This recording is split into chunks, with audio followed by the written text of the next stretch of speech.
সুপ্রিয় দর্শক, আসসালামু আলাইকুম রহমতুল্লাহি অবরাকাতু। রমজানের এই শুভ সময়ে যে যেখান থেকে দেখছেন চ্যানেল 24, স্বাগত জানাচ্ছি আপনাদের প্রত্যেককেই। আমি খালিদ সাইফুল্লাহ বকশী। শুরু করছি আপনাদের জন্য আমাদের মাসব্যাপী বিশেষ আয়োজন আকিজ পাইপস জীবন বিধান। এই আয়োজনে প্রতিদিন কোনো একটা বিষয় নিয়ে আমরা কথা বলবার চেষ্টা করি। আজ যে বিষয় নিয়ে কথা বলতে চাই, নেতা, প্রত্যাশা ও প্রাপ্তি, এ বিষয়ে কথা বলবার জন্যে আমাদের স্টুডিওতে যোগ দিয়েছেন বিশিষ্ট আলেমদ্দিন, বিশিষ্ট ইসলামিক স্কলার, মানাত ইন্টারন্যাশনাল ইউনিভার্সিটির সম্মানিত প্রফেসর ডক্টর মীর মঞ্জুর মাহমুদ। স্বাগত আপনাকে। আসসালামু আলাইকুম রহমতুল্লাহ। ওয়ালাইকুম আসসালাম রহমতুল্লাহি ওয়া বারাকাতুহু। দর্শক, নেতার আদর্শ কেমন হবে কোরআন সুন্নাহর আলোকে জানতে চাই, বুঝতে চাই, আর জানাতে আমাদের সাথে আছেন মঞ্জুর ভাই। কি বলবেন এই বিষয়ে? জি, আপনাকে অনেক ধন্যবাদ এবং দর্শক শ্রোতাবৃন্দকেও। নেতা বা নেতৃত্ব ইসলামী জীবন ব্যবস্থার একটা অন্যতম গুরুত্বপূর্ণ প্রসঙ্গ এবং ইসলাম এটাকে এত বেশি গুরুত্ব দিয়েছে যে অতি সাধারণ সফরেও, একটা নর্মাল সফরেও যদি 3 জন মানুষ থাকে তাহলে একজনকে লিডার বা নেতা বানাতে বলেছে। বাহ। এবং ইসলামে নেতৃত্ব বা লিডারশিপের অনেকগুলো প্রকার আছে। ছোট যেটা, সেটা হচ্ছে ছোট ছোট সামাজিক, ব্যক্তিক, পারিবারিক দায়িত্ব। আর বড় লিডারশিপ যেটা, সেটা হলো রাষ্ট্রের দায়িত্ব। তো রাষ্ট্রের দায়িত্বের নেতৃত্বকে কয়েকটা পরিভাষায় বলেছে। খেলাফত বলেছে, আমির বলেছে, ইমাম বলেছে। আর ইভেন সালাতের মতো ইসলামের অন্যতম একটি রোকন, সেটি একটা লিডার বা ইমামের নেতৃত্বে করতে বলেছে। দিনে 5 বার এবং দিনে 5 বার, সাপ্তাহিক, বার্ষিক, ঈদ মাহফিল, সব ঈদের সালাত, সব কিছুতে। প্রসঙ্গটা যেহেতু আসলোই, ইমাম মানেই তো নেতা। জি। প্রশ্ন হচ্ছে, যার ডেজিগনেশন নেতা, ইমাম বলা হয় তো আরবিতে, যার কারণে হুজুর উনি দোয়া করার জন্য এসছেন, উনি সামনে গিয়ে একটু গুনগুনিয়ে নামাজ পড়বেন, দোয়া করে দিবেন। বেচারা মানুষ, আমরাই চাঁদা তুলে বেতন দিই, বেচারার কোনো মূল্য নাই, কিন্তু তার নাম তো নেতা। যদি আরবি ভাষাভাষী হতাম তাহলে তো তাকে নেতা বলেই ডাকতাম, অর্থাৎ ফিল হতো। ইমাম সাহেব বলে তখন ফিল হতো নেতা নেতা। এই নেতা কি শুধু মসজিদেই নামাজ পড়াবার নেতা, নাকি তার আরও কোনো দায়িত্ব আছে? অবশ্যই ইসলামের নেতৃত্বের কথা যেটা আমি আগে বলছিলাম, যেটা অত্যন্ত মর্যাদার এবং এটা আমানতদারিতা এবং দায়বদ্ধতার দায়িত্ব।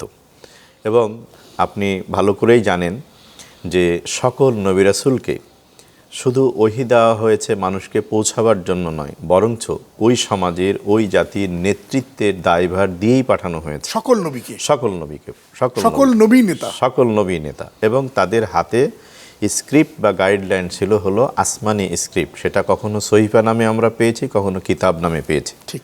সুতরাং আজকে আমাদের দেশে সালাতের যে ইমাম, এই ইমামের নেতৃত্ব ইসলামী রাষ্ট্রের যে মর্যাদার যে অবস্থান সংরক্ষণ করে, আজকে বাস্তব কারণেই সেটা করে না।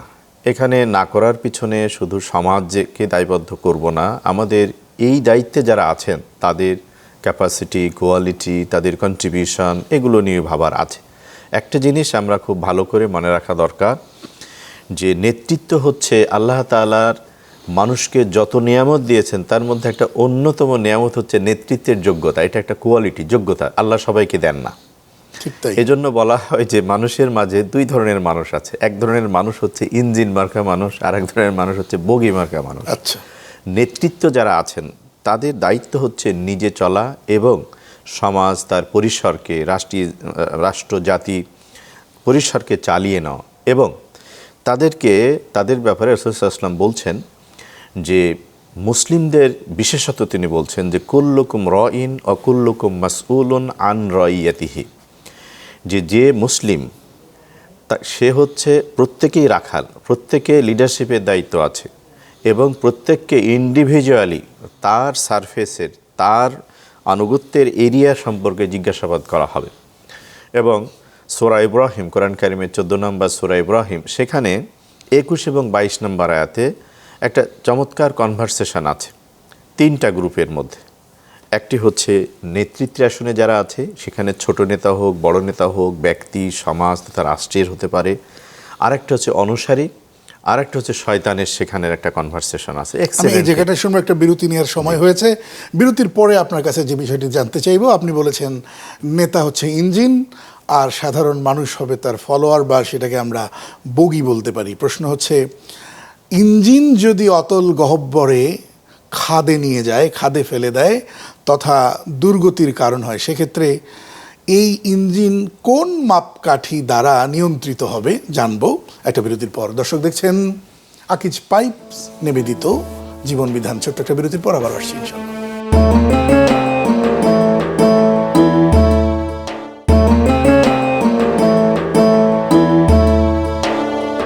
স্বাগত আরেকবার, সাথে ছিলেন অসংখ্য ধন্যবাদ। দর্শক দেখছেন আকিজ পাইপস জীবন বিধান। এই আয়োজনে আজ আমরা কথা বলছি নেতা, প্রত্যাশা ও প্রাপ্তি। ডক্টর মীর মঞ্জুর আছেন আমাদের সাথে। জি শাইখ। জি, বলছিলাম যে ইসলামের নেতৃত্বকে বলগাহীন হওয়ার সুযোগ দেয়নি, অ্যাকাউন্টেবল করেছে দুনিয়া এবং আখিরাতে। সূরা ইব্রাহিমের 21 এবং 22 নম্বর আয়াতে এখানে চমৎকারভাবে কনভারসেশন আছে নেতা অনুসারীর মধ্যে। আয়াতাংশে এক জায়গায় বলা হচ্ছে যে ইন্না কুন্না লাকুম তাবান ফাহাল আনতুম মুগনুনা আন্না মিন আযাবিল্লাহি মিন শাই।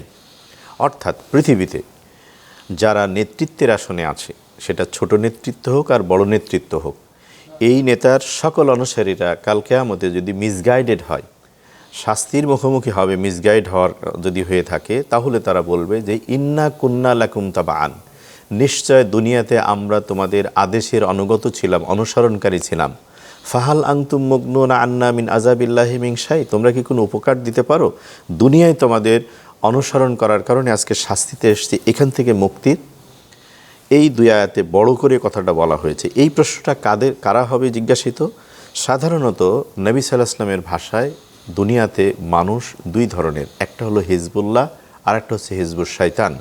কোরআন এবং সুন্নাহ অর্থাৎ রিসালাত এবং নবুয়তের অনুসারী এবং এই অনুসরণের নেতৃত্ব দানকারী যারা আছেন, তারা হিজবুল্লাহ লিডারশিপে আছেন, আল্লাহর দলের লিডারশিপে, আল্লাহর আইন ও বিধানের লিডারশিপে আছেন। আর হিজবুশ শয়তান যারা আল্লাহর আইন ও বিধানের বাইরে গিয়ে মানুষকে আহ্বান করে, ডাকে, তাদের লিডারশিপটা হচ্ছে হিজবুশ শয়তান। সুতরাং কোনো নেতা, কোনো নেতৃত্ব, কোনো ইজম, কোনো মতবাদ যখন আল্লাহ, কোরআন এবং সুন্নাহর বিধানের বাইরে গিয়ে ডাকে, তখন তার অবস্থাটা কি হবে ওই আয়াতে দেখতে পারবো।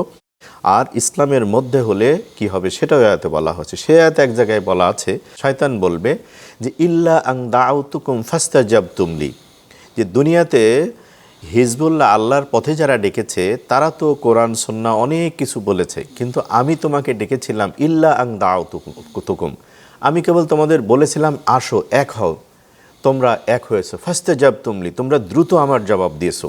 সুতরাং দুনিয়াতে তোমরা আমার আহ্বানের সত্য অসত্যতা, ন্যায় অন্যায় এটা বিবেচনা করনি।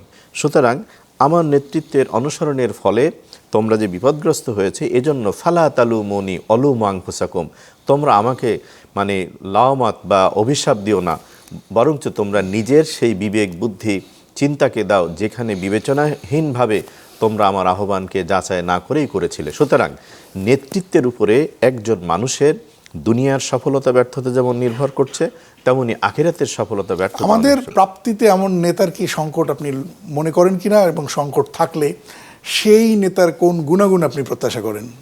জি, অবশ্যই আমাদের নেতৃত্বের প্রাপ্তিতে সংকট আছে। আমাদের সমাজে নেতৃত্ব দুইভাবে আসে, একটা চেপে বসে আর একটা আমরা বানাই। চেপে বসলে আমাদের করণীয় হচ্ছে সেখান থেকে মুক্তির জন্য চেষ্টা করা, সেটাকে জিহাদ বলা হয়েছে, অন্যায়ের বিরুদ্ধে সোচ্চার হওয়া বলা হয়েছে নিজ নিজ সামর্থ্যের মধ্যে। আর যদি সেটা আমরা নির্বাচিত করি, তাহলে এই নির্বাচিত করার জন্য, ভালো মানুষকে করার জন্য ওই নেতার যত কাজের ভালো কাজ আমি সাদাকায়ে জারিয়া হিসেবে পাবো। আর যদি খারাপ মানুষকে আমি নেতা নির্বাচন করে থাকি, তাহলে সাদকায়ে মানে হিসাবে জারিয়া নয়, এটা মানে পাপের সাইয়াতে জারিয়া হিসাবে এটা আমরা পেতে থাকব। সুতরাং সমাজে আমরা প্রত্যাশিত নেতৃত্ব পাওয়ার পথের অন্তরায় হচ্ছে চেপে বসলে আমরা তাদের থেকে মুক্তির জন্য আমরা সোচ্চার হচ্ছি না।